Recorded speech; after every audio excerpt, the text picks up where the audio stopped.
Olin, I laughed and said, I'm not sure at what point during the week that the playoff win finally set in. When for you, do you feel like it finally set in that they won that game? That they beat the Green Bay Packers, especially the way they beat them, right? Where you're watching the whole game and you're saying there's no way they come back and win. But of course, man, I mean, you've watched this team all year and you're thinking, I had people texting me from all over the place. And one guy was like, this game's over. I knew they weren't going to win. I said, you might want to wait. You might want to take your time with this football team because they never stop playing. They never stop competing. And look, man, I've been enjoying it as much as everyone else, them beating the Green Bay Packers. And it's nice to go into like Starbucks and places and, say the supermarket and someone's wearing a Green Bay jersey and we're finally one up on them. I know. I feel like even in your interviews and your appearances on our show this week and last week, I feel like that with a couple of the other players we've had on. Like, you guys are like amped up. Like, playoffs is another gear even for analysts. I feel like I wanted to hit somebody after I heard you guys talk the other day.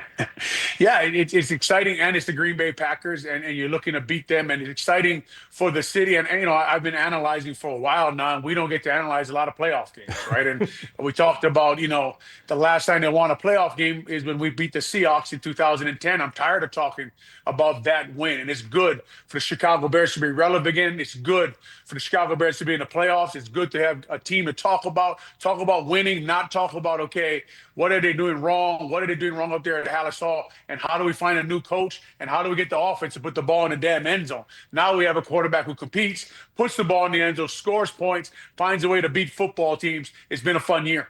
It's not just good, but it's great to simply have another game to play when everybody else is sitting at home. Olin, looking ahead to this Rams game, I am fascinated by the possibilities just because of what has already transpired this season. And it feels like this might lean more towards what we saw against the 49ers, two offenses getting busy, because I've been watching the Rams defense, and while they're good up front, I feel like there's some tendencies for them to get blown up down the field.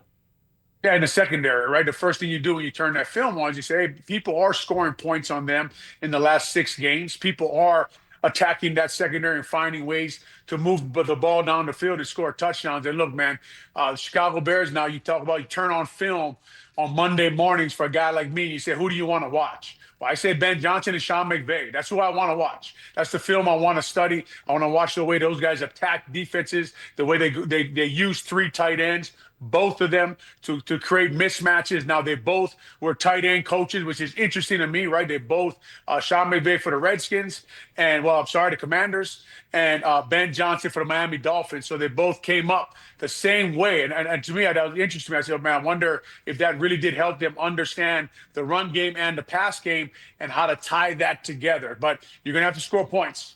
With our defense versus this offense, when you look at the matchup, we know, Puka Nacua, Devontae Adams, the tight ends they bring, Sean McVay will find a way to put the ball in the end zone. Ben Johnson has to find a way to attack Shula and his defense. I tell everybody, I said, the Rams are funny to me. You look at their coaching staff, it looks like they're Theta Chi, their fraternity house with their nice hair, and it looks like they got all young guys. But, man, you turn their film on, and they know how to coach, right? I mean, they get after people. This team and Sean McVay and Ben Johnson, they're the two guys, when I watch their film and I press pause and I say to myself, well, the defense is going to say, cover 3 here, and they're in a 4-man front. This is the play I would call. Well, they're calling those plays, right? Ben Johnson and Sean McVay. That's how good they are at their job. This is going to be an absolute joy to watch these two guys go against each other to compete. And imagine we're saying that here in Chicago, where we're saying that for the Chicago Bears, that their offense is going to be fun to watch them on film attacking somebody else's defense and trying to put the ball in the end zone. Yeah, it's a wonderful thing, and I can hear the motivation even in your speech, Olin, when you're talking to us about being excited to watch this game from a loving ball standpoint. A couple things stood out to me that Ben Johnson said today in the press conference that I want to run by you. Number one, he talked about, and I think watching ball, you can see that a lot of Ben Johnson concepts are built on the similar thought process, thought platform, like formation building, and then what you build off of that formation to what Sean McVay does. So it was very interesting to me when I heard Ben Johnson say today, a lot of what we did for Jared Goff coming off the trade where they sent Matt Stafford to LA. A lot of what we did for Jared Goff came out of the original McVay playbook for him. And so you can tell that was innately a foundation for Ben Johnson's offensive success with the Lions. He also complimented Matt Stafford's ability to manipulate defenses, which is, I think, a goal of his for Caleb Williams. You know, when you hear those two things, what comes to mind for you? Exactly what you're talking about. What comes to mind right away is the fact that this Ben Johnson, when he talks about he's taking from a lot of people, a lot of trees to develop the offense that he does have. And we talk about 13 personnel and the 3 tight end sets and the way Ben Johnson likes to use it. You're going to see it a lot from the Rams this week coming up at Soldier Field. You're going to see them use the same thing, try to create the same kind of mismatches. When he talks about Matthew Stafford, the way he manipulates the defense with his eyes, reading the safeties, moving them over, moving linebackers, really realizing before the snap what defense they're going to be in, what play to put the offense in. That's where Caleb wants to get. That's where he wants Caleb to get to. And Caleb did some of that this past week, guys. I really thought, man, when I watched that game all the way through again, I thought that was one of his better football games. I thought that, you talk about the first third down. 3rd and 3. He goes through his whole progression and finds Luther Burden in the middle of the field, right? He's moving linebackers and opening up the middle of the field. And just like throughout the game, it was one of the first times I thought, man, he's carrying the offensive line. He's carrying the run game here. He's being the multiplier. And Layla, when you talk about what does he talk about me by Matt Stafford manipulating the defense, that's what he means. That Matthew Stafford's ahead of defense. He's ahead of the safety. He's ahead of the defensive coordinator. He knows what he wants to call in certain situations, in certain down and distances, out of certain personnel, who's on the field, who's the blitzer, who's the guy they got to worry about, who they should attack. And that's where the Chicago Bears offense looks like they're kind of getting to. I wish they wouldn't wait to the fourth quarter to get to it, but they are finding ways to do those things, and it's very similar, these two offenses that you're about to watch here at Soldier Field this Sunday. We're all aligned in that way, Olin, that we're tired of seeing the procrastination offense, as Layla puts it. So that's something that we can all agree on. Kids, man. I was a little bit concerned about something Ben Johnson talked about today, where he talked about the offense and how hard it is to run on that talented front that you're talking about when you talk about the Los Angeles Rams. I think we all have accepted that even though we want the Bears' identity to be the team that we saw play on Black Friday in Philadelphia with the 281 rushing yards, that's not what has happened since then. And now I'm concerned that the fast starts that we wish they would get off to is very much tied to the fact that they have not been able to run the football as efficiently or as effectively. Yeah, Marsha, I mean, I think you're not the only one, man. You're not the only one concerned when you turn that film on and you watch the Chicago Bears run game right now and you go through Brian Young, Braden Fisk, Poona Ford, Kobe Turner, and Jared Verse, and they got a tough matchup on their plate. But listen, you get to the playoff, man, it's time to slay giants. That's what we do in the playoffs. You're not going to hide from the best teams. You're not going to hide from the best players. That's why they're in the playoffs. The best teams are finally here. Welcome to the fight, right? Welcome to the tournament, man. Like, no one who's playing bad football is here. So here we go. And how do we run the football? And to be honest with you, you remember coming out of the bye week, they said they simplified the run game, but put more looks in, more motions, more formations, more. They confused the defense, but on their end, it was simple. They knew what they were doing.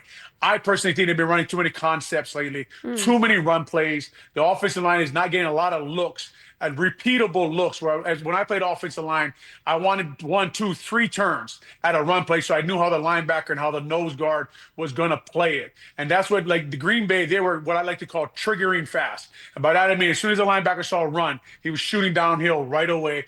The Chicago Bears offensive line, they like to combo block. By that I mean they like to work together, get movement on the D line, work up to the linebacker. Well, when the guy's triggering, you got to get off the block now. You cannot double team a guy for too long. Chicago Bears have been living on the Dahlman, Jonah Jackson, Darnell Wright, Jonah Jackson double team. A lot of movement. Put the D lineman in the linebacker's lap. I kind of know Dan Rochar. I know his style. I know he's from, I would say Dan Rochar for the listener. I'm talking about the Chicago Bears offensive line coach. I know what he coaches, and he coaches to move the D lineman off the ball. But when the linebackers are hitting it, you got to come off sooner. And I just don't think the Chicago Bears offensive line is getting that chance on the sideline to talk about it. Okay, look, This is what they're doing. We got to do this a little quicker. They're not running the plays enough. I think they need to bring it down, but not the formations, not the motions. Just we're going to run these 2 or 3 concepts. This is what we're going to run, but we're going to run it really well. And I think that might help them get back on track. Yeah, and you make a great point because you know that there's enough veterans and really heady guys on that line too to study tendencies enough to know to expect certain movements out of certain individuals. That's a really good point. I also want to ask you this. We don't have supreme confirmation yet of who's playing at left tackle on Sunday. I assume it's going to be Theo Benedette because he had the experience this season. Braxton Jones ruled out for the game on Saturday night, but I assume he will be available because of the loss of Ozzie Trapillo. How are you absorbing all that information? What do you expect to have happen here, Olin? I mean, as everyone knows on the score, for me, the fact that they've gotten this far without a left tackle is just insane to me, right? But their tight end, Colston Loveland, he's proven the point why Ben Johnson took him early on. And I think the Clay Harbor you guys have on a lot. He was on that train early on before the draft talking about this guy. I thought Clay was nuts, right? Like, take a left tackle, man, right? Take a guy who can protect your quarterback or a guy who can rush your passer. So you'll probably go with Theo Bennett, like you're talking about. He hasn't been playing great in pass pro, so they have to give him help like they've been giving him help all year. Braxton Jones, we haven't seen him in a while. Hopefully he's feeling good. Hopefully he's healthy. He's up all of a sudden. Hopefully Ozzie Trapillo, man, we know I played with Mark Colombo, who had a patella problem injury too back in 2000, I think it was. And those are hard to get over. So I wish him the best, that he gets back fast. But as you're talking about, Layla, that is a position you worry about, especially when you have 2 Pro Bowlers on the edge. Jared Verse, Brian Young, absolute animals, man. I watched their pass rush. I watched them work. I watched them stutter. I watched them bull rush. I watched them work the edge. I mean, these guys, man, they keep you up at night. If you're an offensive lineman, this kind of defensive line, you guys just probably all watched what the Houston Texans did, right, versus the Pittsburgh Steelers. That defense line absolutely took over the game, right?